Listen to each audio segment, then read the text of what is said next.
It's Wednesday, so that means the Slingshot Racing League Apex Energy Truck Series is back for its second race of the season at the virtual Auto Club Speedway. Welcome, everybody. I'm Aaron Smith, joined in the booth by Tony Hillbrands. Tonight, we bring you live coverage of the UD Awards 150. Opening in 1997, this $100 million facility has hosted events for many of North America's premier motorsports, including the NASCAR Cup and Xfinity Series, the AMA Superbike Championship, and IndyCar. The track was also involved with the filming of the 2019 film Ford vs. Ferrari as a substitute for the Daytona Endurance Course. During the Speedway's inaugural NASCAR Cup Series race in 1997, fans watched Jeff Gordon take the checkered flag for his first of three victories at the track. 2 miles long and 8 lanes wide, it'll be interesting to see how the drivers tackle this track tonight in iRacing's recreation of the Craftsman trucks. A few stories to keep an eye on tonight. Evan Pienta won the first race of the season after a wild finish at Daytona. Will he be able to go back-to-back to grow his points lead? Josh Ward ran the quickest time in tonight's practice session. Is this a sign of things to come for the driver of the number 92 Silverado? And lastly, finding the balance at this track with saving the tires and maintaining the pace in the draft. Which one will be the driver to do it first tonight? Tony, we saw the right side tires wear pretty hard during the Apex Energy Cup Series race at Atlanta last night. How much do you think the drivers will need to back off and ride around until they can start throwing their punches at the front of the field? I think the smart ones will probably start off saving their tires a bit, and then about 5 or 10 laps in, they should be able to get going. Um, it's gonna be a long night of trying to save the tires, especially since there's not many. Not many sets tonight. They only have 2 sets of tires in the pits. Um, as we go to the race analysis here, you can see that the fuel window is 30 to 35 laps. Again, they have 2 sets of tires in the pits. It says moderate tire degradation, but I think they're going to be running hard enough to where they're going to probably want some tires as soon as they can. But again, they're limited to just the 2 sets. So we'll see who can save the tires the best here tonight. And currently, it looks like Chase Berry is on the pole, the 40.825, with with Ward sitting in second with 600 of a second behind him, and then Johnny Rapp in third.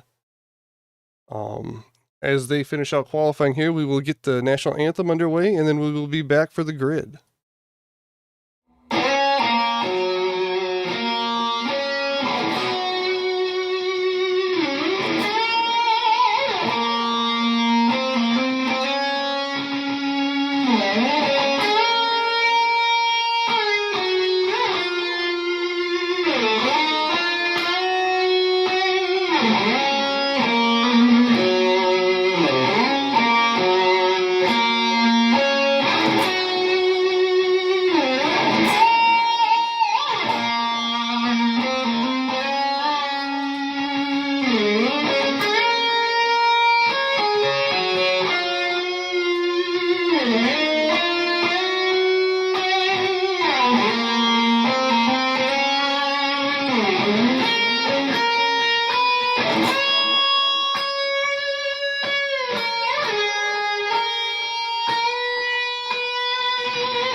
And welcome back, everybody.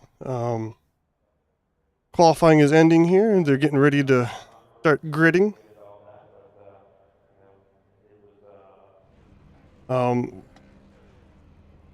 We will take you through the grid here tonight.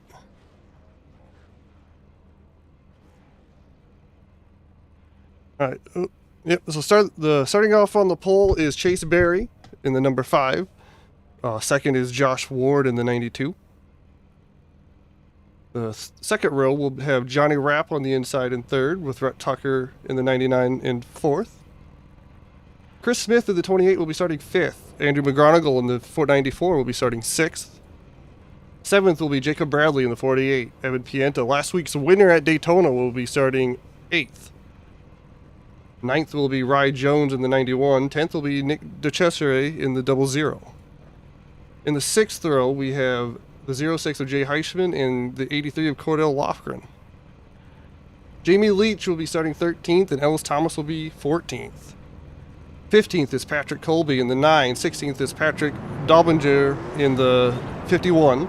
17th is Torun Motorkurdi in the 18, and then Nathan Rogie is going to be starting 18th. 19th is Matt Scherf, and 20th is Zachary Doust. In the 21st position, we have Brady Powers in the number 22. And in 22nd, we have Matt Kuntz. The next row, we have Timmy Emmanuel, and then Paul Thomas in 24th. Shane Bradshaw in the 25th position in the 88 cars. Behind them as well, with the 14 of Lee Campbell. To round off the field, we have Larry Poling, Trevor Trago, Scott Tompkins, Patrick O'Toole, Chris Tope, Tim Torkowski, George Fetzko, and Keith Bouchard. And that is your starting lineup for tonight. They have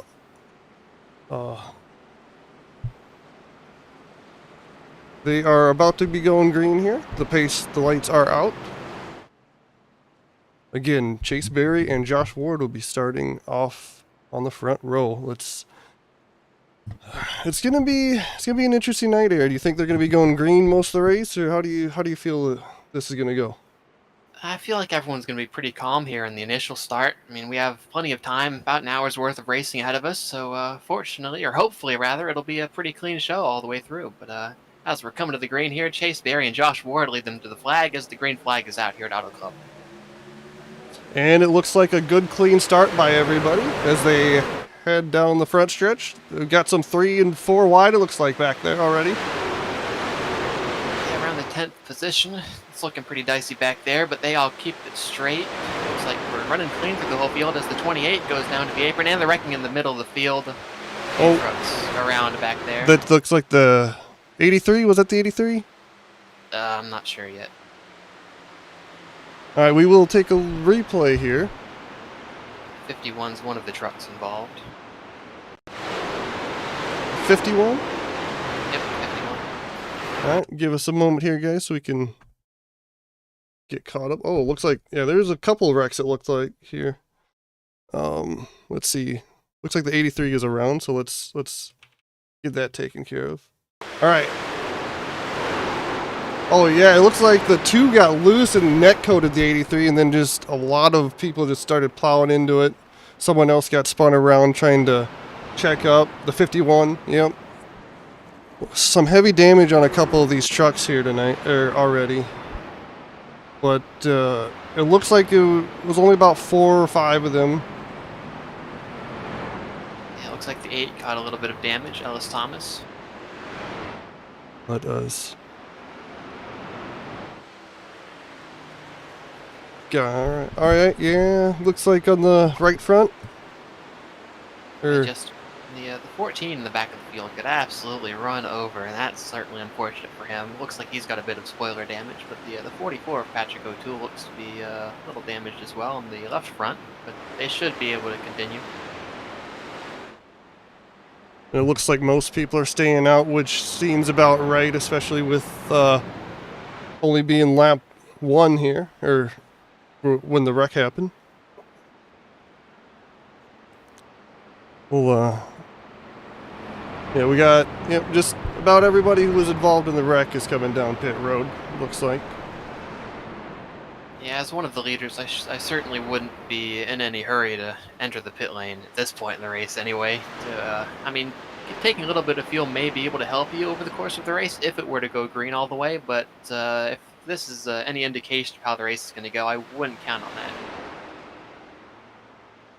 Yeah, you should be able to save enough under fuel, or under caution, if he wanted to try to stretch out a run here. Yeah, but the start up front, it looked like everyone got pretty clean. It's just again, the two got a little loose, and then there's just some major net code. If I don't think that we would have had a problem if there wasn't that net code there. Yeah, it's been pretty dicey these past few weeks. Hopefully, we've seen the worst of it for tonight's race, but only time will tell.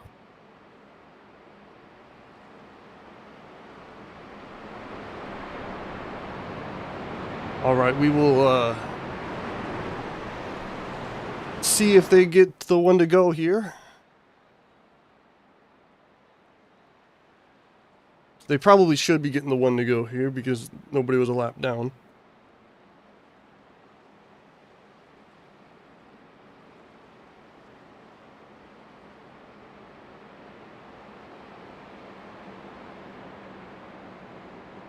And yes, the lights are off on the pace car, so we will be going green next time by. And it looks like Chase Berry is choosing the outside, and his teammate in the 52 is Johnny Rapp will be on the inside. Yeah, it certainly seems like the safe way to go here this early in the race. You usually get all the trucks to file on the outside on the straightaways there after the first corner, so hopefully that'll work out in their favor. Do you expect many of them to be running the high line in the corners here for even if they get single file, or how do you think people are going to be running the bottom? Well, I would certainly hope that everyone would be going towards the bottom if they want any chance of being able to save their tires over the course of a long run. That certainly would be the smartest way to go. But if you want to make up the ground earlier in the race and then be able to save a little further down once you pass a few trucks, the outside is a viable option. But this early in the going, I certainly wouldn't recommend it. That sounds like my strategy too if I was out there. We'll see what everyone decides though. They're coming through 4 here, getting ready to take the green though after the first caution.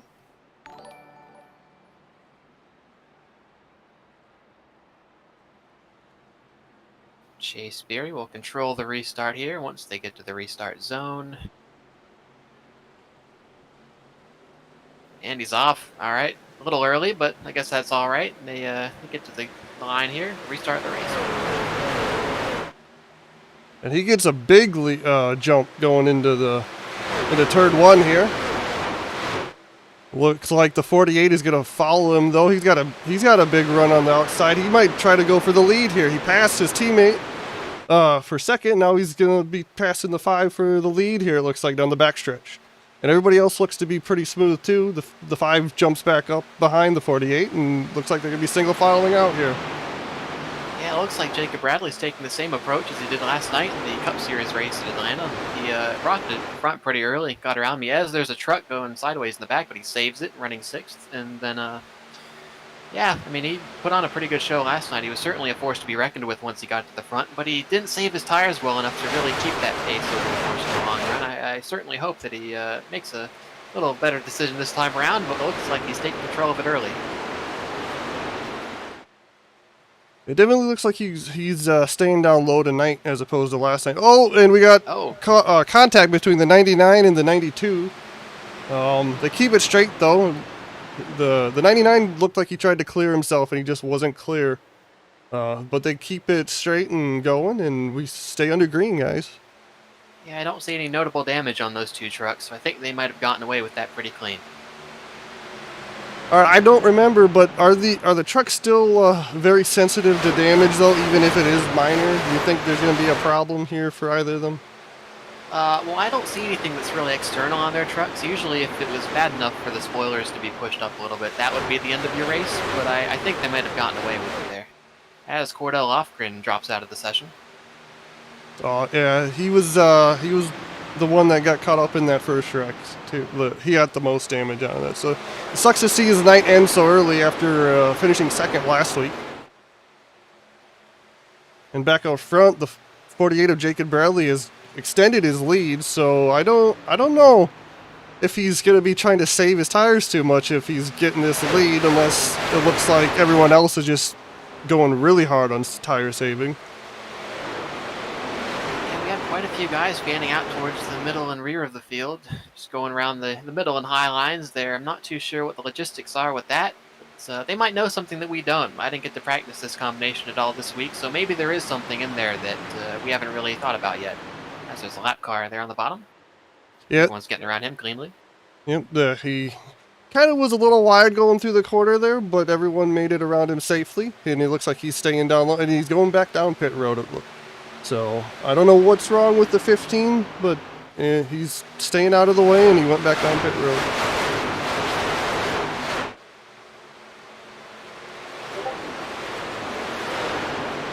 Looks like the majority of the field's beginning to hit the single file lines. Maybe the start of the tire saving for a majority of the field. We have a few guys going 2x2 towards the end of the top 5, but that should be settled relatively. It looks like the 91 and the 99, and then the 94 and 55 are all trying to just trying to move forward, but they're just holding each other up. Yeah, it looks like Evan Pienta's trying to make something happen, going to the top of 3 wide, going into turn 1. He is still 8th, started 8th, so he hasn't lost any positions, but he certainly hasn't gained any yet in these first 10 laps.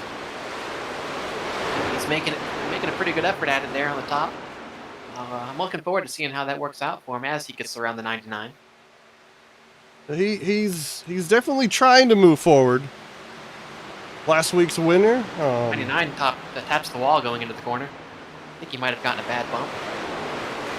Yeah, right now I'm seeing that his right side, the paint's been blown off it. So I don't know if that's just from earlier with the 92, or if you said he got into the wall again there a little bit ago. Yeah, it looked like Patrick Colby gave him a little tap going into turn 3 there. Got him a little squirrely, had him tap the right rear on the wall there, but I think he should be alright. I still don't see much of a ripple in his sheet metal, so he should be able to continue without any major aerodynamic issues.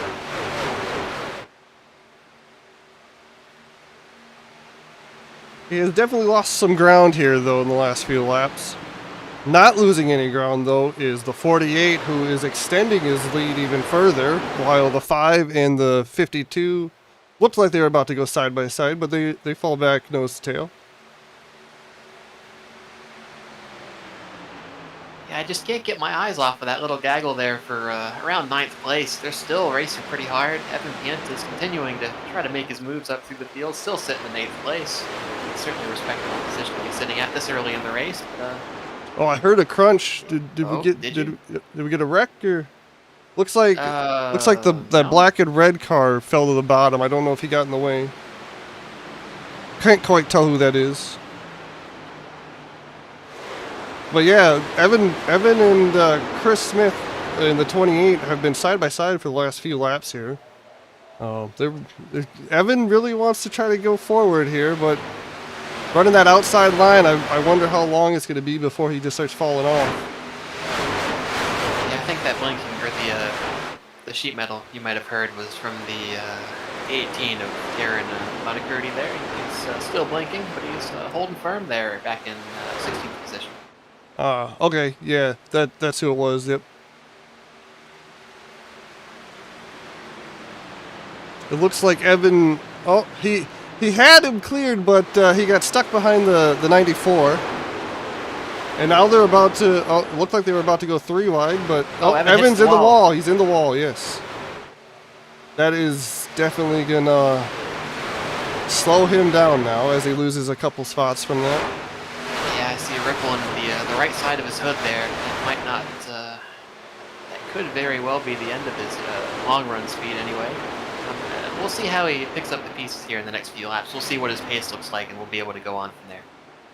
Yeah, it looked like it was just a little bit of brush. Yeah, it looks like he's maintaining speed as they're still side by side up here in 4th, battle for 4th between the 91 and the 92.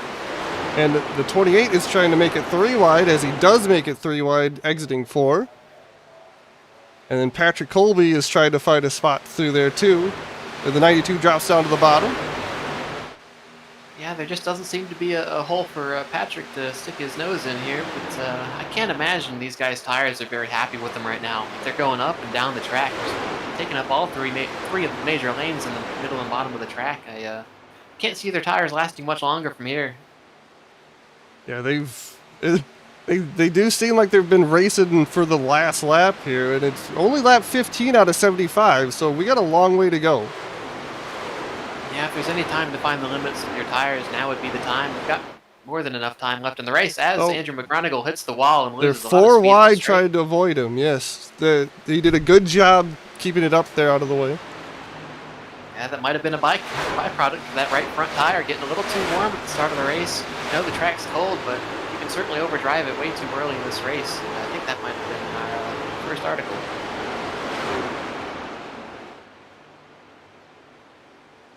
And out front, they're just... It looks like he's still gaining a little bit, and at this point, Chase Berry has gotten a little bit of a gap off Johnny Rapp in the 52, and then we got a little bit of a gap to that battle that's still raging between Patrick Colby and Rye Jones for fourth. Yeah, it looks like Patrick's going to get hung out on the bottom there. Looks like the 28 and company behind him are starting to close the gap, so he might be left dead in the water here on the next straight. Well, he's got the line. Patrick has the line through the corners. It's just if he can clear him so he can get to the top. Yep. He got the job done. All right. You'll love to see that out of the 9. Now he's just got to try to hang on to it as the 91 is all over his bumper. Yeah, I just had to give him a little push going into turn 3 there. Maybe Patrick can start making some progress in these front 3. He was certainly a force to be reckoned with at Michigan in the Cup Series last season when I raced him for the win, but hopefully he'll be able to use his experience to get toward the front tonight. Yeah, I'd rather not remember that Michigan race personally, but that was a good race. As we see Chris Smith at the 28 go to the bottom to pass Ryan Jones in the 91 also, and Josh Ward is looking to go high, but the gap closes up there. He's got to fall in behind. They are all over each other for this 5th through 7th range, and this is where the action's been all race so far.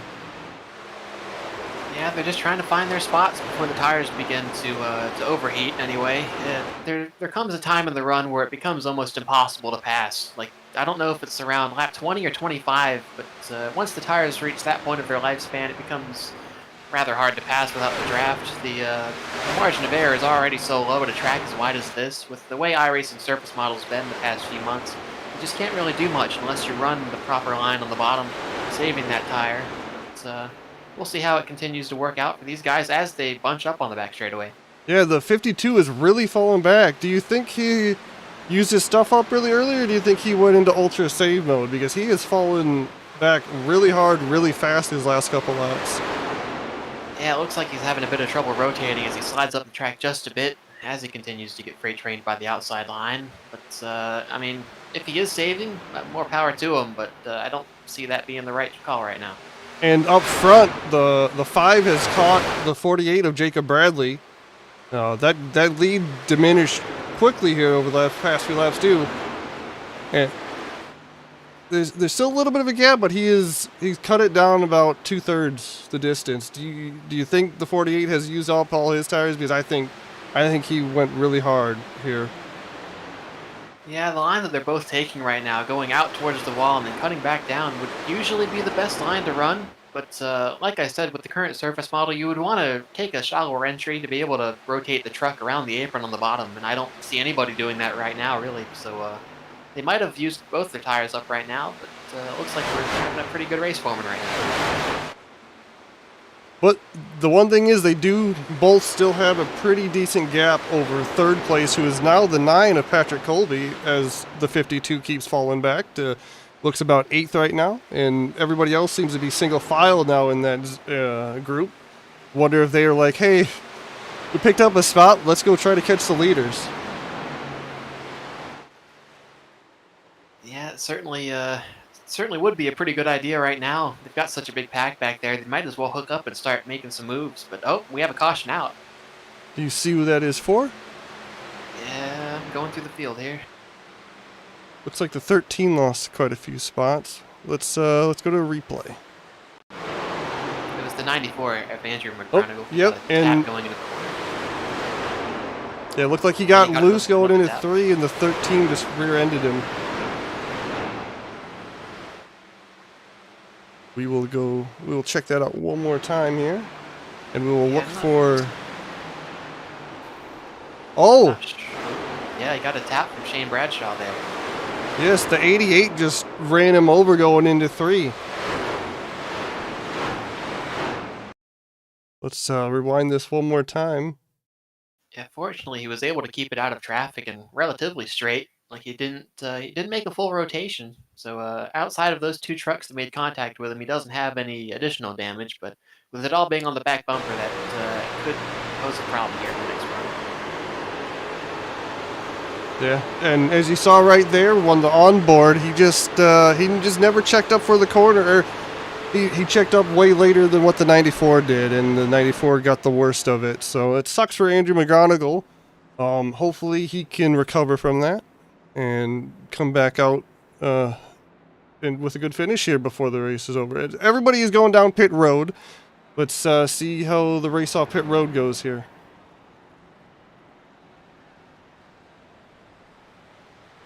Looks like everybody made it to their boxes clean.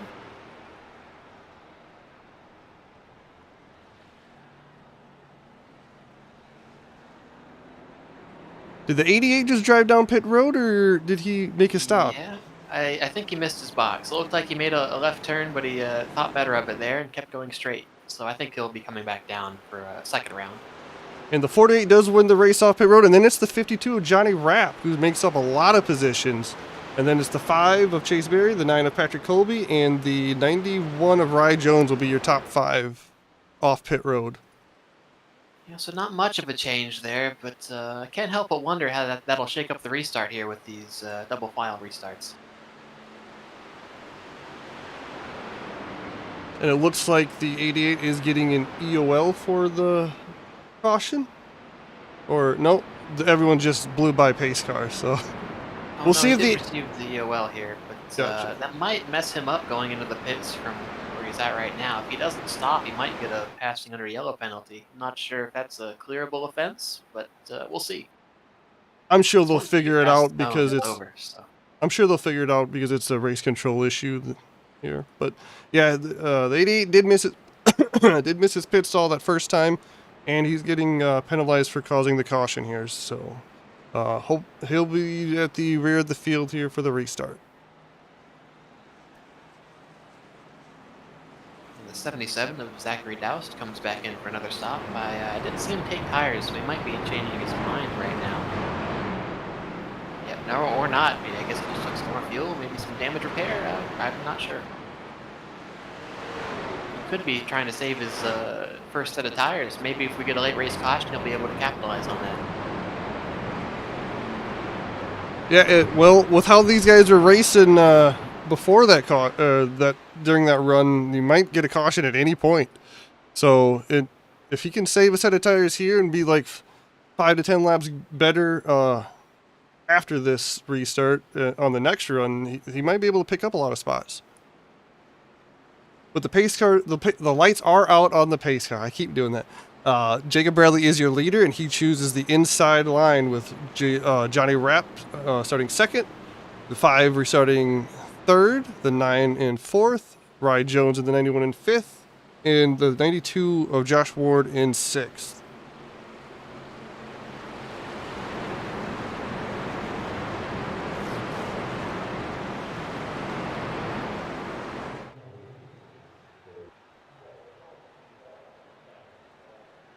As the pace car makes the sudden turn left onto the pit lane, 48 leads him to the green flag, and he's on the throttle, leading the field back around to the checkered line. Restart the race. It looks like the 52 had a terrible restart. He's fallen all the way back to fourth already, and it looks like he might lose another spot with Patrick Colby dropping down to the inside. Yeah, that's very surprising, seeing that they're both in the same the team or here in the Discord. Yeah, Jacob might have caught him sleeping there. Yeah, sometimes you just don't expect things, even when you plan it out. And the 52 keeps dropping back. Maybe he is trying to save tires a lot better this run after how far he fell off towards the end of the last run. He did quite a bit of that in the last Cup Series season. Noticed that he was off the pace quite a bit, but he would make a pretty hard charge back up through the field and get himself a pretty solid finishing position. So maybe that is what his mindset is this early on. Well, for that to work, they're going to need to go green for quite a while again this run. Otherwise, you're just going to be losing spots to lose spots. But hopefully that works out for him, as the 06 and the 92 and the 22 all go by him. And we got a battle brewing for second up here, it looks like, as the 91 gets to the wall.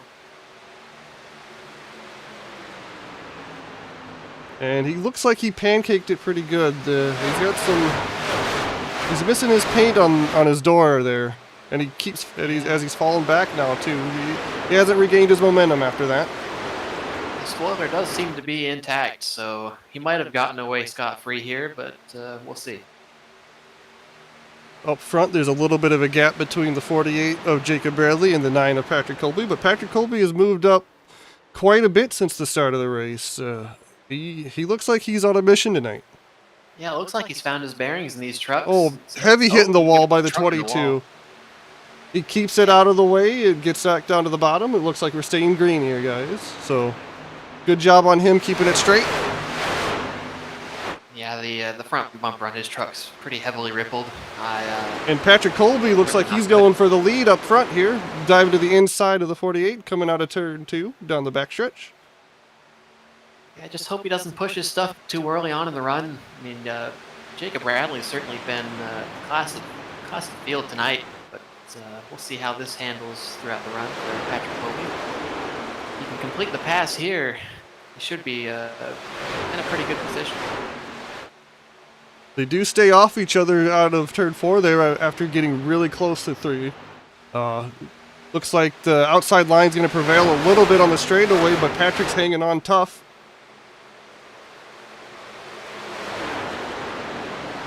Yeah, I'm not sure how I feel about them sitting side by side like this for so long. If they let the 6 trucks behind them catch them and continue to sit in their draft, they're going to be in trouble if this run goes long. Yeah, I wouldn't be happy about that either if I was those two, but it looks like they're keeping the distance, and Patrick does end up clearing the 48. I don't know if there's a little bit of contact going into 3 there, but...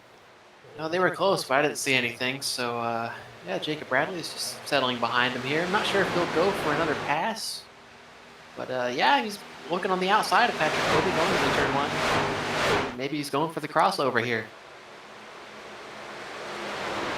I don't know. He might have just said, I can't stay on your outside any longer. I'm going to go fall in behind you after those 3 or 4 laps, as he looks like he's losing a little bit of ground, but he still has a good distance over third there. Yeah, we have at least a half hour's worth of racing left to go, so it certainly wouldn't be wise to go throwing everything you've got out on the table.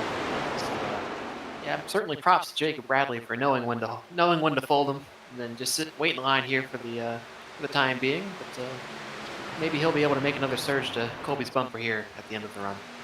And it looks like we have a battle for third now, with Chris Smith diving to the inside of Chase Berry in the 5.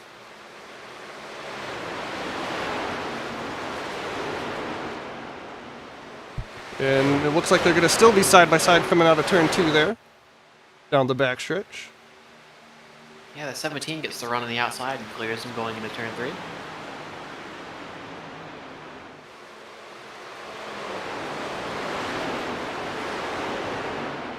Up front looks like they're starting to single file out. The whole field looks like they're probably a little single file right now as we go through the field here a little bit. Yep, everyone looks to be pretty. Yeah, everyone looks to be pretty single filed out here tonight, right now.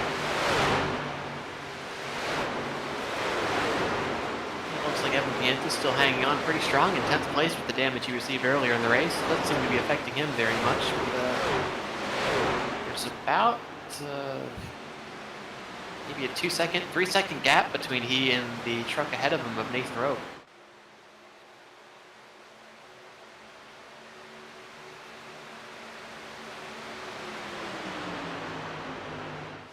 Up front, it looks like the 28's trying to look to the inside again here.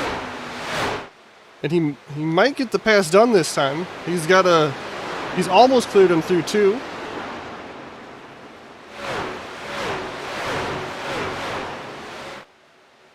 Can't quite clear him out of 2 there. But he's still got the lead over him going down the backstretch, and it looks like he'll clear him entering 3 here. The 06 tried to go with him, but he couldn't. He wasn't quite there.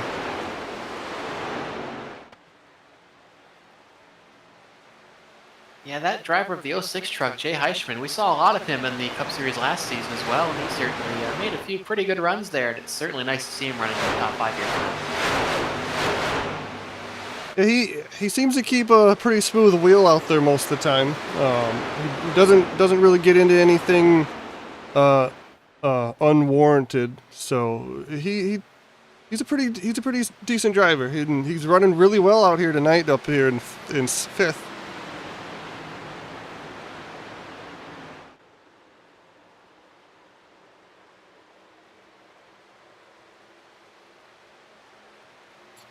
Out front, it looks like Patrick Colby is pulling away from the 48 of Jacob Bradley. Up to about a 0.6 of a second lead, it looks like.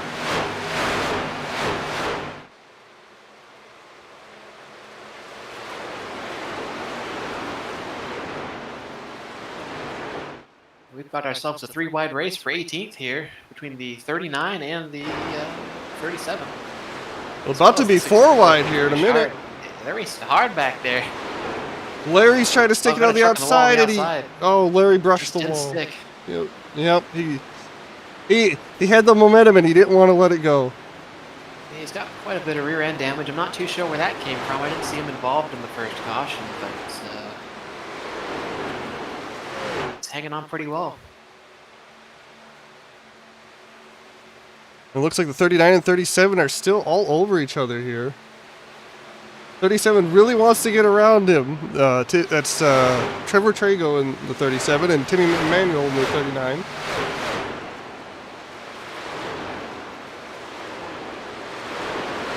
And it looks like the 52 of Johnny Rapp continues to fall back. Do you think he's saving that much, or is there an issue out there? I mean, I don't see anything wrong with his truck, and I'm also pretty sure I saw him go up to take tires. He might just be saving that hard.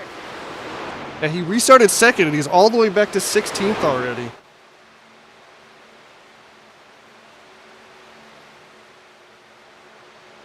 Up front, the gap has closed quite a bit between the 9 and the 48. It looks like the 48 is getting a huge run here. It looked like Patrick Colby had to chase it down the track just a bit there out of turn 2 to keep from putting Jacob Bradley in the wall. If I had to guess, I think Patrick ran as hard as he could for as long as he could, and it's coming back to bite him now because he's under attack for second now by the 28 of Chris Smith. Got ourselves a caution. And that might have came out at the perfect time for Patrick to save him there. Well, the 22 of Brady Powers is down toward the inside wall. All right, let us. Oh, yep, he is sideways here. Let's see what happened. Coming through 2, the 88 just washes up the track and puts him in the wall, and then they both collect each other. And you see who that black and white car was? Was that the 77? Yeah, that is the 77 of Zachary Dowsty. It took on a pretty heavy lick to the front bumper, but I don't see any smoke billowing from the back of his Silverado, so he should be able to continue. But I don't think I can say the same for the other two involved. All right, let's ride along with Zachary Dowsty here and see what he sees in this situation. He's coming, running the high line through 1 and 2 here, and you can see the 88 just comes way up the track and body slams the 22 and then gets hooked himself. And yeah, the 77 got a little bit of right front damage, but it was a lot softer of a hit than what it initially looked like. Yeah, it didn't look like he had anywhere to go. I mean, once you get on the brakes with the tires as warm as they were at that point in the run, there's just nothing really you can do but hit the brakes and pray. The way the iRacing has the collision model with these trucks is just really weird with how they bounce off the wall back into traffic. But hopefully that'll be one of the things they fix here in the coming months. All right, half the field looks like they are coming down pit road, and while we are under caution here, we will take a quick commercial break. We will catch you guys in a minute.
All right, and we are back.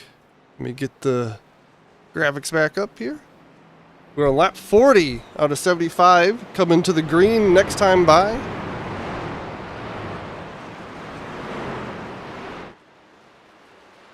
Yeah, we saw half the field come down for tires and fuel this last stop. But now the top fives: Jacob Bradley, Patrick Colby, Chase Berry, Chris Smith, and Nathan Rowe. So nothing much has changed really, but we'll see how this difference in tires works out at the beginning of this run.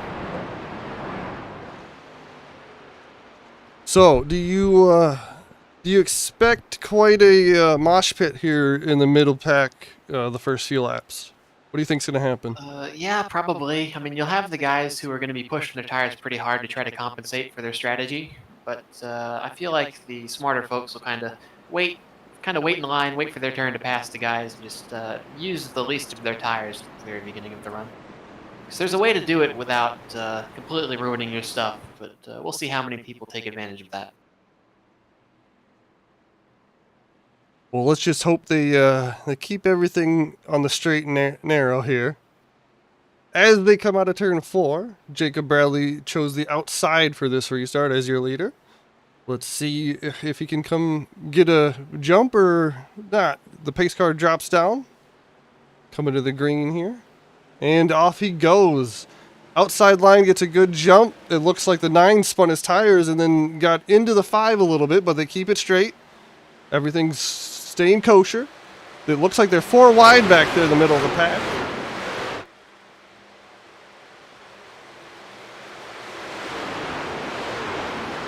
But yeah, Jacob Bradley comes out with a pretty decent lead as Patrick Colby is still on the inside of the 5 of Chase Berry. Drag racing down the backstretch. It looks like Chase Berry is going to win out in that situation though, because he's able to keep some more momentum on the outside here. Yeah, it looks like everyone's minding their P's and Q's towards the back of the field. I don't see anybody making any especially egregious moves, but it's still a pretty tight bunch back there. The back 15 are certainly on top of each other right now.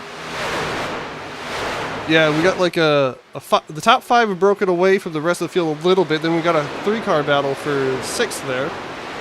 But they're still side by side for 2nd between Patrick Colby and Chase Berry. They are running each other really hard right now. And the 28 of Chris Smith is trying to stick his nose in there as well. He got a little close to the wall there. And the 87 of Nathan Rowe is up here. He has quietly moved his way up into the top 5. He'll certainly be one to watch here towards the end of the race. It seems like a strategy calls worked out in his favor as the top 5 continue to pull away. It looks like they're all staying smart at the front and keeping it single file for the most part and making sure that their stuff is saved to the best of their ability as the trucks behind them go 3 wide. Yeah, that's the 2-car Jamie Leach going way up high there. He lost those 2 spots because of that though, it looks like. The 4 of Matt Scherf has moved up to 6th. This is the highest we've seen him. Johnny Rapp's flying through the field. He was 15th last time I saw him, about a lap and a half ago. Now he's up to 10th, passing the 18. And he did take tires under that last caution, so he might be going for the lead here before too long if he can stay nice and clean. Up front though, looks like the 28 of Chris Smith is passing the 9 of Patrick Colby for 3rd. He completes that pass relatively easily.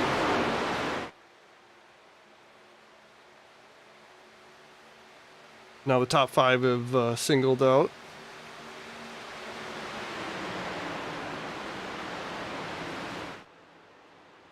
Jacob Bradley has a little bit of a gap over 2nd place Chase Berry, but they're all running about the same pace right about now. As Johnny Rapp, it looks like, is going 3 wide for 6th back here. Yeah, he had the solid run on Evan Pienta in the middle of the corner. Almost gave him a little tap on exit there. That certainly would have been ideal. Still stacked on top of each other here, fighting for the top 10. It looks like the 99 of Brett Tucker's back up in the mix too. I think he probably took tires that lost caution. He's making moves up here, back up to 6th or 7th. It's only a matter of time until they start to close in on that front pack. Here Can't imagine Patrick Colby's feeling too good looking in his mirror right now. I would say so. The 37 of Trevor Trago has also moved up quite a bit here. We saw him battling for 17th with the 39 before the last caution. He's up to 8th right about now. Yeah, that's one of the things I love about races like these. It's so hard to figure out who's really got like the quickest truck like underneath them. Like you see all these guys like plastered throughout the top 20, but now they're starting to make their moves, and we're seeing the comers and goers here. And a lot of that could be tire strategy too, and then you just don't know who's gonna end up having the best strategy throughout the race and gonna come out on top. As the 87 tried to make a move and he got moved to the outside, and he almost gets into the wall as they come out of 4 there. But he kept it nice and clean.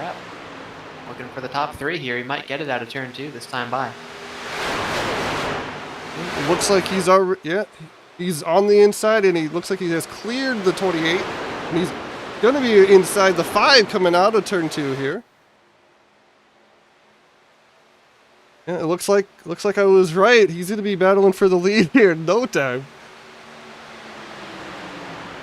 Yeah, I just hope he hasn't burnt his stuff off too soon. He's been flying through the field here as of late, and here comes Rhett Tucker behind him as well. And the 99 is trying to follow him. He almost gets into the 5 through 3 and 4 there, but he kept it off him, and looks like he'll take 3rd place going into 1 here.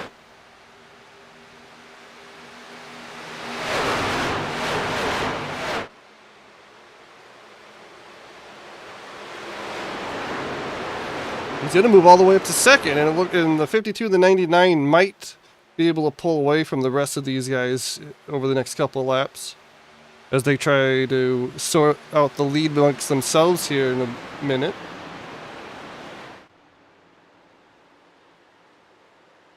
And the 37 is making some more passes, and the 39 is following him, of Timmy Emmanuel. They are 37's in 5th, and it looks like he's going 3 wide for 4th here. For 3rd. The 48 almost hit the wall coming out of turn 4. Chase Berry had to get off the gas to avoid hitting him there. But it seems like everyone's gotten out of that scot-free. That's good. And the 94 who was in that first caution has made his way back up to 7th here. He's still got some damage. You can see the left rear is pushed in quite a bit yet, and it looks like the hood on the right side is parachuted a little, but he is moving forward.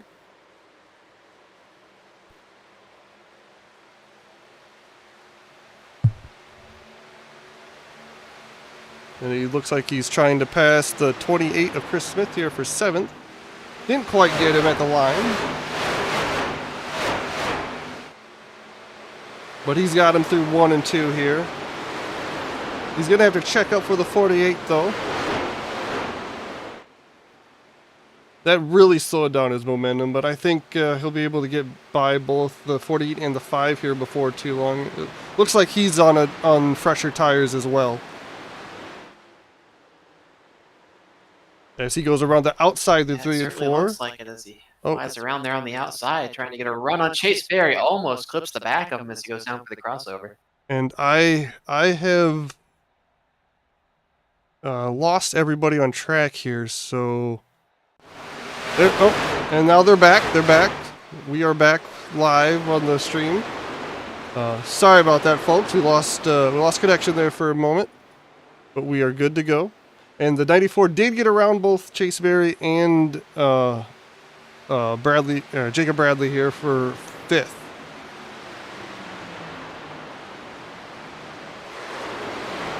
Up front, it looks like Johnny Rapp has pulled away from the 99 of Rhett Tucker, but the 37 and 39 are all over the 99 now.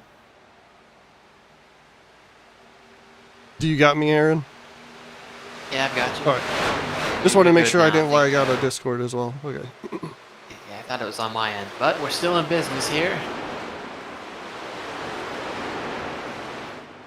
The 37 looked to the outside of Rhett Tucker, but just couldn't make it work there. Almost hit the wall. Yeah, he really had to check up because Rhett closed the door on him pretty hard there. As we learned last season racing with him, and last week watching him at Daytona, Rhett is definitely very aggressive, so that's something that some of these newer guys are probably going to have to learn or deal with as they race with him, as the 37 drops down to the bottom to try to pass him on the inside for second place here through 1 and 2. Yeah, Josh Ward comes down. I don't know if this is a scheduled pit stop or what, but he has a few trucks behind him as well. The 25 of Tim Torkowski and George Fetzko here in the 7 truck. It looks like, And I think they all missed their stalls. All right. well, they are in their fuel range, or their fuel window, so they might be thinking that if this goes green, they're going to be short pitting and try to get ahead of everyone before they get down pit road. Yep, it looks like they're all taking 4 fresh Goodyear tires. You might as well if you're filling it up, you know. So, like I said, they're in their fuel window, so won't surprise me if they get their tires and their fuel and they go as hard as they can here to make up as much ground as possible before everyone else pits. And it looks like the 37 of Trevor Trigo did get around Rhett Tucker for second, and Timmy Emanuel in the 39 is trying to do the same here.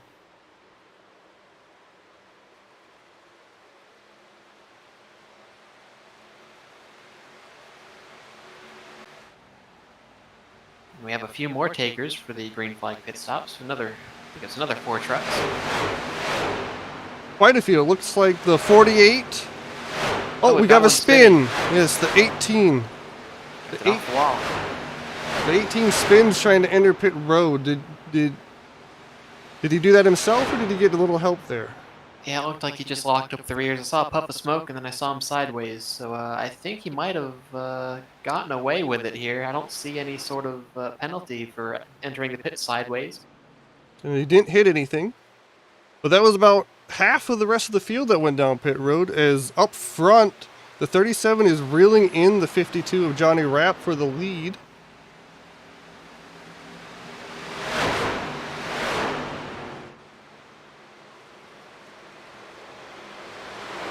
We'll see if he can make the pass before they go down pit road. I'm sure he wants to get some bonus points for leading here. Yeah, he gets a great run out of the corner when Johnny Rapp slides up, exiting turn 2, and looks like he'll have the lead by the time they get to turn 3 here. Yeah, he clears him going into 3. He didn't even have to worry about battling him through the corner. Johnny's coming back, though. It's a huge run. Looking to the outside there. He had to check up a little bit because he couldn't quite get to his outside before he got to his bumper, but the 37 will lead this lap. I believe that is his first laps led here this year.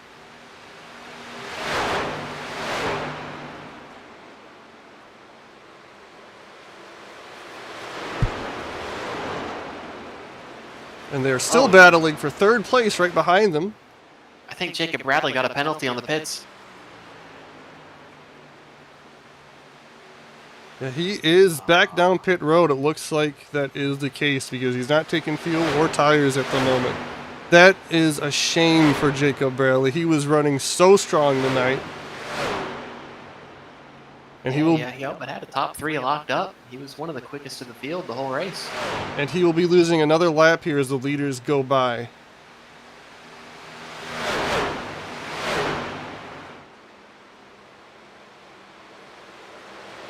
And yeah, all 4 of these guys pit under that last caution, so they can go quite a little bit here before they have to pit. Hopefully, if they do, though, I don't know if they've used up both their sets of tires or not. That's the question. And if they did, then do you think they're going to try to stretch this as long as they possibly can so they can just get a splash and go, or what do you think they're going to do up here? I mean, if I were in their shoes, I would certainly be clutching entering the corners and letting the truck roll as far as I can. I'm not too sure where they are in their fuel window right now, but I'd be doing everything I can to try to take as little fuel in the pits as possible. You want to minimize that amount of time you're in the pit stall, so you can try to get out and compensate for that once the guys come around who have the fresher tires. You definitely want to... Oh, it looks like the 39 is all over the 99 going down the backstretch. I think they made a little bit of contact, but they keep it straight and keep it clean.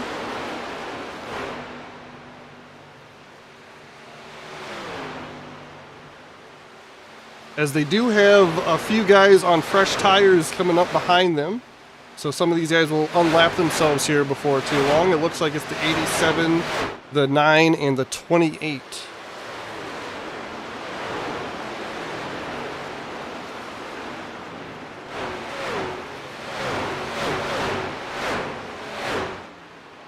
Yeah, it is Nathan Rogie in the 87, Patrick Colby in the 9, and Chris Smith in the 28. Catching these top four here, trying to unlap themselves. These guys are running currently 10th, 11th, and 12th. So a lot of people are caught a lap down as the leaders are pitting, or the 52 and the 99 pit. Looks like the 37 and 39 are still on track, but two of the top four have gone down pit road now.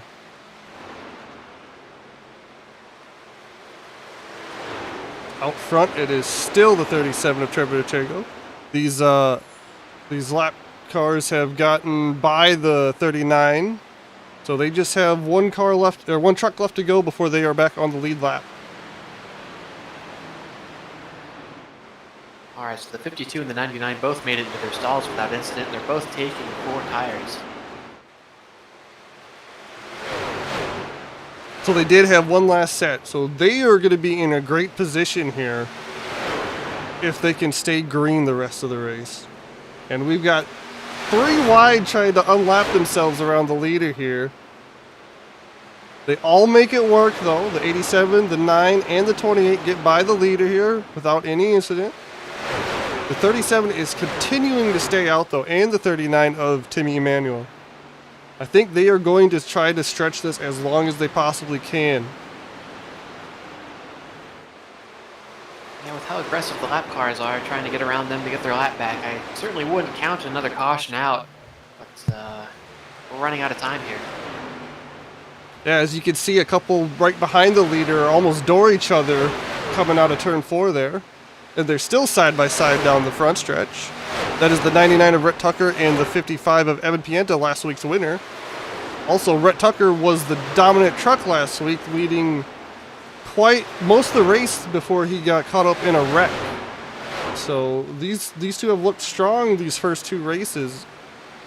They are currently in 10th and 11th as they unlap themselves. And it looks like the 92 is also right there trying to unlap himself.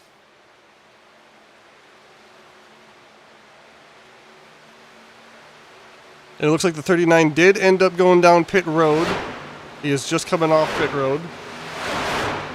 So we got the 37 of Trevor Trago, the 13 of Matt Coots, the 00 of Nick DeChesire as the only ones to have not yet pitted, I believe. Yeah, I'm not too sure how I feel about staying out this long, but like I mentioned earlier, you can count on a caution here. Like there may be 8 lanes on the track, but the ones on the very bottom of the track, those final 2, are usually the ones you want to stick in, and you might find 3 or 4 guys going for the same spot trying to save their stuff for the final stage of the race. So you never know what might happen here in these last 10 laps. Well, one thing that's going for the 37 is he does have an 8.5 second lead over second place 13 of Matt Coots. So he can afford to save quite a bit more than even what he probably was planning to before he has to worry about running hard here. And as he stays out yet again this lap, we got 11 laps to go. It'll be 10 to go at the line here.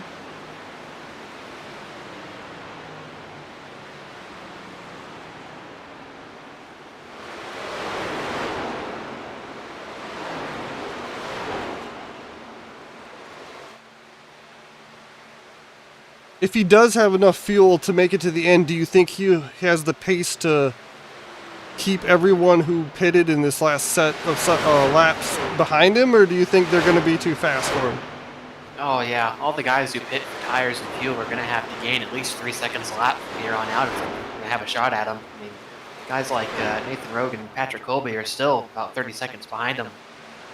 You have Chris Smith, Rhett Tucker, and Timmy Emanuel at the tail end of that group. Well, if your calculations are right, then they will be on him on the last lap if he can make it that long. Because 10 laps to go, coming to 9 to go, and around 30 seconds back. I don't know. I'm thinking Trevor is trying to. I think he's gonna try to make it all the way, or he's gonna run out of fuel trying. Yeah, because the This guys looks. who just hit have only gained a second and a half this last time by. Trevor, it did get caught up behind a slow truck there though through that set of corners, so that hurt him quite a bit. Oh, I hear some wrecking. Do you see who that is? No. Oh, the 55 got. It's the 55 of Evan Pienta, last week's winner. Let us check this replay. All right. Oh, coming out of 2. He kind of just got doored a little bit by the 39, and then the 92 hooked him down the back stretch. I don't think it was intentional, just a speed difference, and he went hard into the outside wall. And that will bring out your caution here.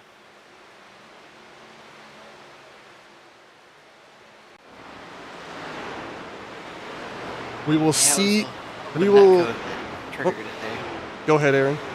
Oh, sorry. It was the 39 and a little bit of netcode between he and Evan that triggered that incident. They didn't touch, but the iRacing predicted that they would, so that's what sent him. Oh, and we have a wreck under yellow. What? The 77 just ran over the 4 here. What is that? As they were slowing down to catch the pace car, the 77 just runs over the 4. Oh no, the 4. I think he might have had too much rear brake. He lost it and hit the 77. My bad. I saw the tail end of that. The 4 just lost it on his own. You're right, Aaron. That is. I don't know what to say to that. That's our 15th and 16th place runners right now. And it looks like the 37 will come down pit road here, because you just got it at this point. Especially if he has a set of tires, this might actually really help him again. But he's gonna not have many laps to go here. We'll see if he changes tires here or just takes fuel. He does take tires. All right, so the 37 will have the freshest tires here, and he'll have to probably go through quite the number of drivers here, because there's only about 6-7 people on pit road here, it looks like. Granted, though, quite a few people might have been a lap down still. I'm not quite sure how that worked out, but yeah, it looks like we have 12 trucks opting to take the wave around this time by, starting with Ellis Thomas in 14th position. Ellis is the first one? Well, that's what it says on the driver standings. I'm not too sure what it's going to be now, because he just went into the pits. But, the 77 of Zachary Dost is the first car behind the pace car right now, in 15th. Well, it looks like Trevor will start around 10th then, which means he doesn't have as many trucks to get around as I was initially thinking, but that's still enough to where... Are you going to be able to make up 10 total spots in, what, about 5 laps here, Aaron? Or do you think we're going to maybe even get some green-white checkers, which will change things up? I mean, if you go full bore here, and you might run your right front off after the first 3 laps, but you should be able to have a big enough speed difference over the top 10 that you should be able to make some moves there. But if he can keep his nose clean, I could see him fighting for the win here. Well, he's going to have to hope he gets a great run to get around all these trucks he'll have the tire advantage over. But they're not going to just let him do it either, because we're coming down to the end, and everyone's going to be even more aggressive than they have been, it looks, than they have been this race. And speaking of, we got some aggressive guys up front on the front row here.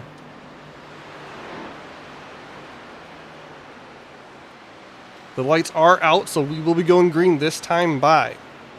It looks like Nathan Rogie is your leader, and he chose the outside line. Brett Tucker in the 99. Then we have Patrick Colby in 3rd. Chris Smith in 4th. Johnny Rapp will be in 5th. Timmy Emanuel in 6th. Andrew McGonigal in 7th. Jamie Leach in 8th. And Trevor Trago, the 37, who was leading, he will be restarting ninth. So uh, he's in the top 10, and then Bry Jones will round out the top 10 here on the restart. It looks like it's going to be anyone's race here in the top 10. Like they're all capable of winning this race. They've all shown signs of brilliance tonight, and we'll see who can come out on top. Do you think the inside line is going to hurt the 37, though, on this restart? It's possible. If he can get a nose under one of them, I think he'll be able to get a pretty good restart here. As they take the green flag, the 99 leads them to the line. He gets a good jump. Patrick Colby gets a good enough jump to keep the 87 from coming down behind him, so we got side by side for second here. The Rhett Tucker has built up a pretty decent lead already, and Patrick Colby did not quite clear Nathan Rogie coming through too, so they are still side by side down the backstretch, but the outside line has the run as Chris Smith pulls up alongside Patrick Colby. The 37's already making moves. It looks like he's making his move up to 8th right now. He's trying to get around Andrew McGonigal in the 94 there. They almost touch, but they keep it clean, and Johnny Rapp, it looks like, is trying to make it 4 wide for second.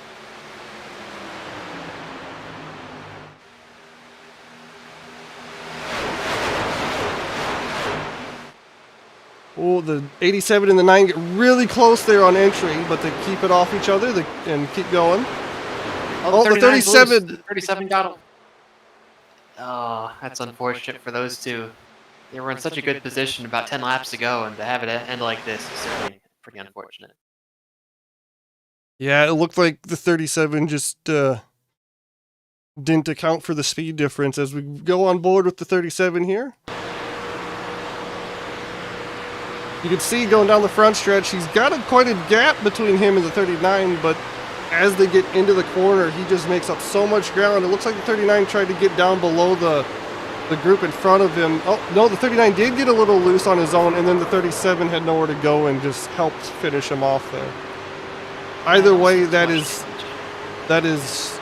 just bad luck on both of their parts. Yeah, I think Trevor might still be in it here. Doesn't look like he got too much damage there on that right front. I can't imagine that would hurt him too badly as far as the aerodynamics go, but 39 took a pretty heavy hit there in the right rear. Kept it off the inside wall, though. Alright, so it looks like we are going to have a green-white checker here, Aaron. Do you think we're going to make it back under green? And who do you think is going to be the one to beat here? Well, I think Rhett Tucker is in the best spot right now. If he can get as good of a restart as he got last time around, I think he'll be able to hold them all off. But Chris Smith got a good restart as well and got around that 4-wide group. And he's certainly pretty quick in his own right, so it'll be interesting to see what he can do on this last restart. If he gets his foot down about when Rhett Tucker does, I think he'll have a pretty solid shot there on the outside. Do you think, though, that they will have to deal with the tire spin issue that they had earlier? Do you think they've had enough laps where that's going to be a factor, or do you think everyone's going to be pretty grippy here? I mean, as long as they stay off the seams, I think they should be okay. Like, I don't think they're that far into the run where it would be a big issue. I mean, the track's already pretty cold. We're looking at, what's the track temp right now? About 78-degree track temp, so it shouldn't be too bad. Should have plenty of grip there, but as you mentioned, we saw it earlier, a little bit of tire spin there, so you never know what might happen here on this last restart. If this is the last restart. Do you remember how many green-white checkers we get? I can't off the top of my head. Is it 2? Yep, we've got 2. This will be the first. All right, so they've got a max of 2 chances here tonight, guys. Hopefully this is the only one needed, but with who's all up front and how aggressive they could be, I could definitely see us having to go at least to 2 green-white checkers. Honestly, I agree with you. I think Rhett, if he gets the jump he got last time, I don't think anyone's going to challenge him. But if everyone else is right there with him, I don't know. I think the 52 might be the one to watch out here. I think he's going to make a move that'll put him in position to get this win. Oh, right. I forgot that was one of the developments we had in the last 20 laps. Johnny Rapp is on slightly newer tires than everybody else, isn't he? Well, Johnny Rapp and Rhett Tucker both pit at the same time. Oh, right. Right before, like a few laps before that caution. All right.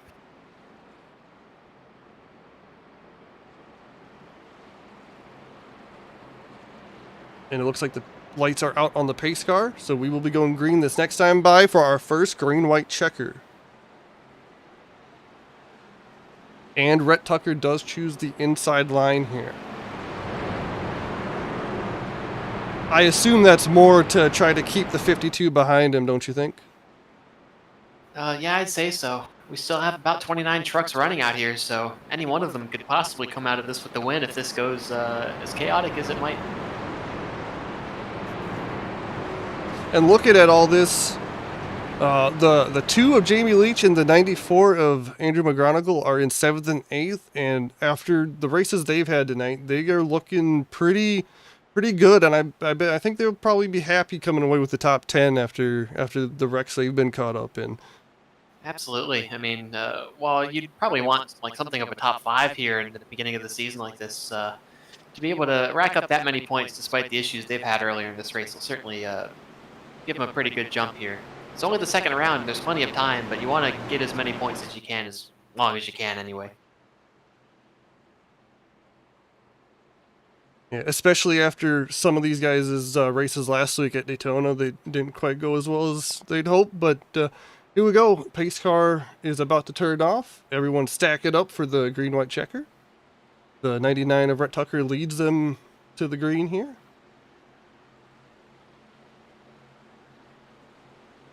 And the green is out. He gets a nice jump, but the 52 gets a pretty good jump with him. We will see if Rhett can hold off the 52.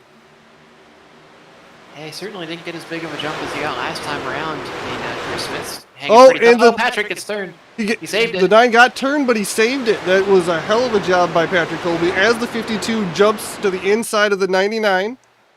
It was a good job by everyone. There's another truck in the wall back there, but it looks like they're keeping it straight. Down the backstretch, down the backstretch, side by side, they go into turn 3. The 52 does pull ahead, but I don't think he might clear him, but I don't think he will. The 28 is right there with them, just in case something. Got a truck in the wall hard out of turn 3. Sorry about that.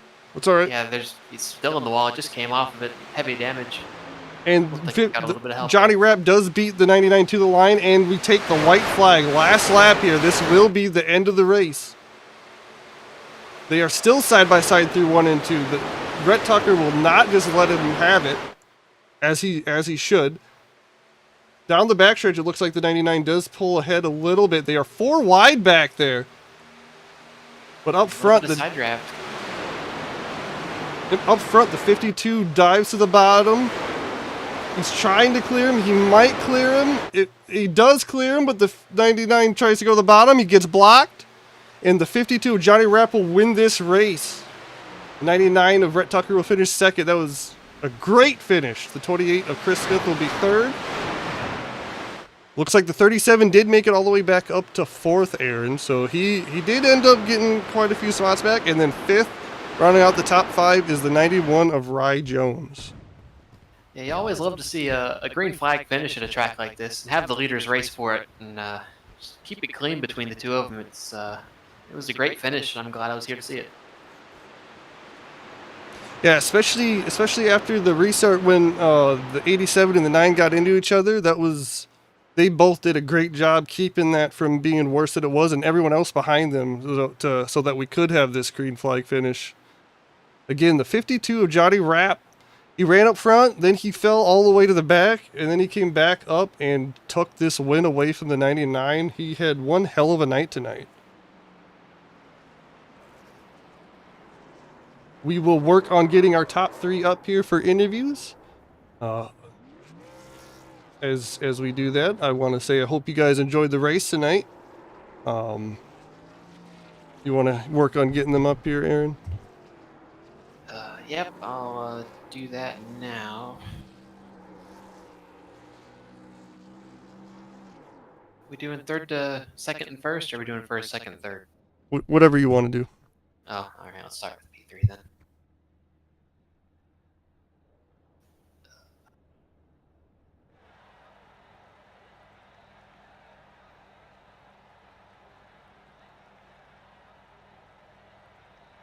It was Chris Smith. Yeah, no, it's not letting me like scroll up to get to the booth. All right, I can take care of it. Hold on one sec, guys.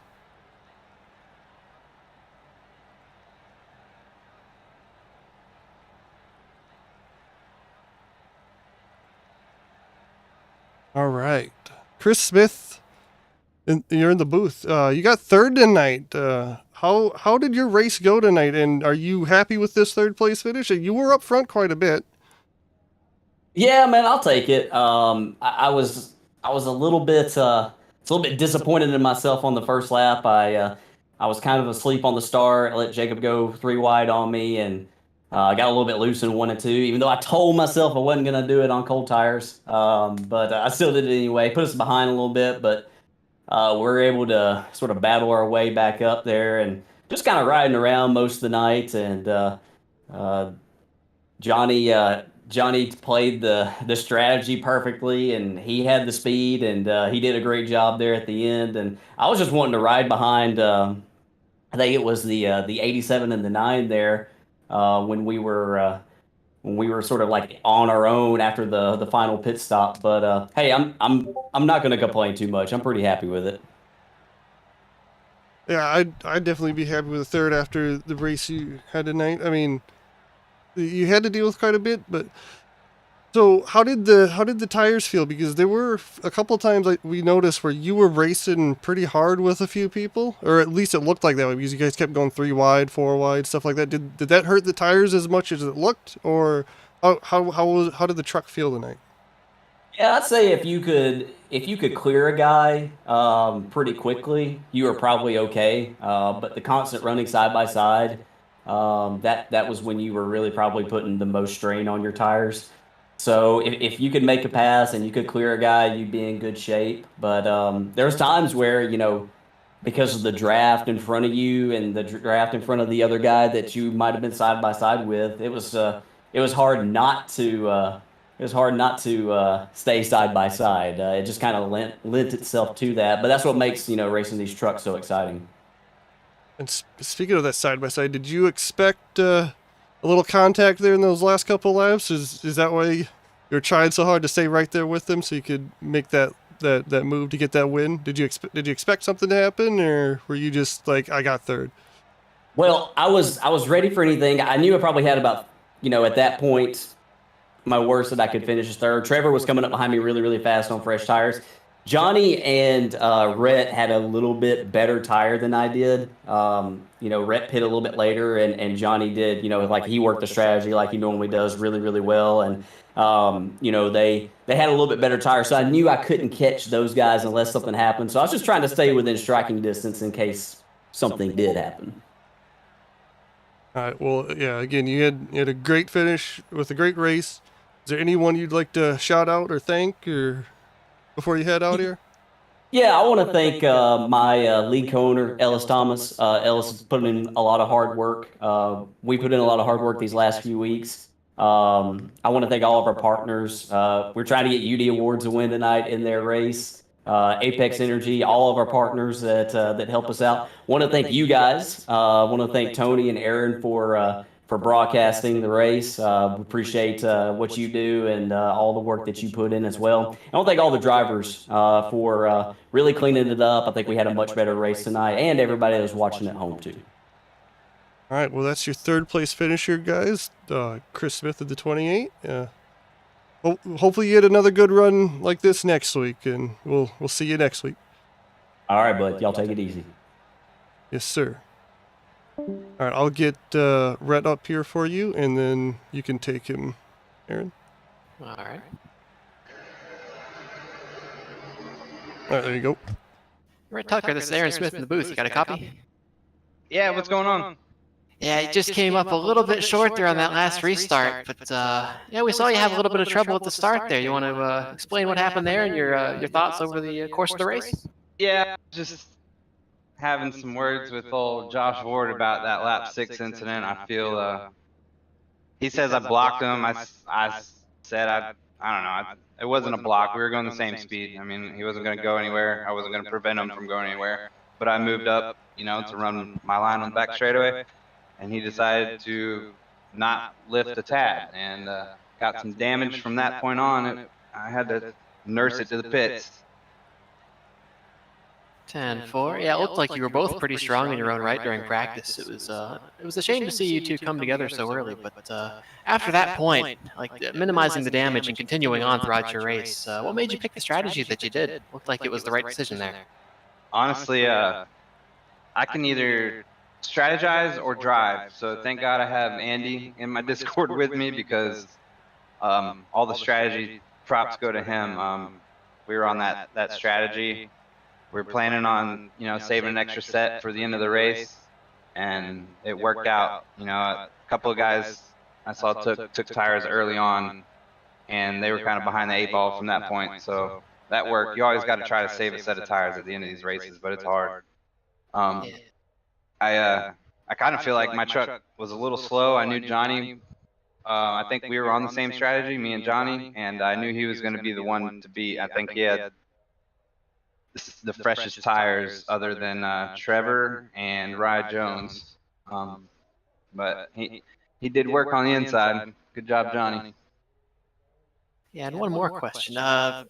We're going into Michigan next week. What are your thoughts on that? I mean, I know that Auto Club is a pretty similar racetrack to Michigan, but I'd imagine the conditions will be much different next week. What are your thoughts on that? You say that, and it makes me think that it's a daytime race, but I'm not sure. I like Michigan. I've had some luck there. This is actually a good run for me here. I don't know if I've ever run in the top three here, so I'll take it. I think it was a good point tonight. Glad to bring the truck home in one piece. Could have gone a lot worse. All right. Well, before we let you go, is there anyone you'd like to thank for tonight's performance? Yeah, you guys in the booth had the broadcast going. I had some people watching. Thank you guys for doing that. Ellis, everybody that helps Slingshot. It's a very cool league, man. All the partners with the giveaways and everything. It's just a cool deal to be a part of. PCS Civil, Malware Bites, and everybody watching. All right. Well, good luck next week, and hopefully we'll see you back up at the front. Thank you, man. All right. That was your second place finisher, Rhett Tucker. We will get the winner here, Johnny Rapp, in one moment. Hey, Johnny Rapp, you're in the booth here. You came away with the win tonight. You had a interesting night. You were up front, then you were in the back, and then you were back up front. How did your race feel from your end? And did you expect to win tonight? I did not expect to win tonight, at least not after I killed the wall on the first run. It was definitely a roller coaster. It felt like I went from back to the front, to the back, front, and then I got lucky. So, Well, sometimes it's better to be lucky than good, huh? After luck with a little bit of skill, right? Just yeah, you gotta have the skill to get the luck. Yeah. Yeah. That last run there, like Rhett hung on your outside, like his life depended on, which is what you got to do at the end of the race. Were you expecting when you crossed him up there coming out of Ford? Were you expecting maybe a little bump there, or did you? Walk us through that last lap or so? Yeah, it said restart. I don't know why he went high. He just gave me the inside, and I mean, okay, I'll take it, you know. But other than that, it was great racing side by side, and I seen he was going to go low. I wasn't going to block him because that probably would have got me turned. Let him get next to me, and and see how it races out. But come to the line. But other than that, it was great racing. Yeah, it was one hell of a show for everyone watching, and I definitely enjoyed it. Is there anybody you'd like to thank or shout out or anything for your win here tonight? And Absolutely. Yeah. Well, shout out to my dad. I know he's watching. Shout out to all the payday guys. Chase, Jacob, Ryan, Evan was in there tonight. Keith making a solid run tonight. And you guys for putting the show on. Ellis and Chris for putting the league on. So seems like it's turning into something pretty good here. I'm glad to be along for the ride. All right, yeah, it was a pretty good race throughout the whole race by everybody tonight. So yeah, it's definitely been looking pretty good out there. And again, congratulations on the win, and hopefully you can repeat this effort next week at Michigan, which is a pretty similar track. Yeah, hopefully I can keep it out of the wall there. That- Maybe I'll be all right. That'll definitely help. All right, thanks for joining us, and again, congrats on the win, and have a good one. Thanks. You too. Yep. All right, so that was your winner tonight, guys. Johnny Rapp in the 52. He like we said, he was up front and he had a little bit of contact. He was all over the place, but he came away with the win. He put himself in the right spot and he held off the 99 of Rhett Tucker. Any closing thoughts on the race here tonight, Aaron? And what do you expect for next week? Oh, it was a blast from start to finish. I had a lot of fun watching it up here from the booth, and hopefully everyone else did too. It was a pretty solid race. A lot of clean racing, a lot of aggression, but very few wrecks to come from it. So hopefully we'll see pretty much the same thing at Michigan. Hopefully we'll get a bit hotter track there. See some more tires melt. 'Cause that's certainly fun. But yeah, I'd like to thank everyone for watching. It was a fun race. It was, and I don't believe there's lights at Michigan, so it'll definitely be a day race. So I'm sure it'll be a lot slicker. And again, everyone who watched tonight, hopefully we did a better job tonight than I did by myself last week. Hope you guys enjoyed the race because the race was really good. The drivers themselves put on a great show, and Ellis and Chris are putting on the league. I want to thank them for doing this, and so you guys can come and watch, and we will see you next week at Michigan. Thanks for hanging out, and if you can, hit like, hit subscribe, all that stuff. They're definitely looking for that, and these guys, it's definitely worth it if you guys are interested. So thanks for hanging, and we will catch you next time.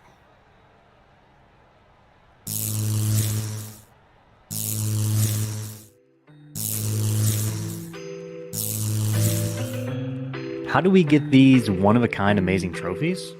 Well, we were fortunate to find UD Awards when we started our league. We reached out and we connected with Christopher, and we got started designing these one-of-a-kind works of art. The process was easy from start to finish. After just a few revisions, we finalized each one of them, and the team at UD got to work building each trophy from scratch. They're a small team, but they've got the ability to do just about anything your brain can imagine. And don't worry, if you're not an artist, they've got an entire catalog of unique trophies in pretty much any material you can imagine. Wood, acrylic, glass, and in the case of last season's trophy, metal. The best part, they're affordable. If you're looking for a trophy for your event or league, the choice is simple. UD Awards can give you exactly what you want.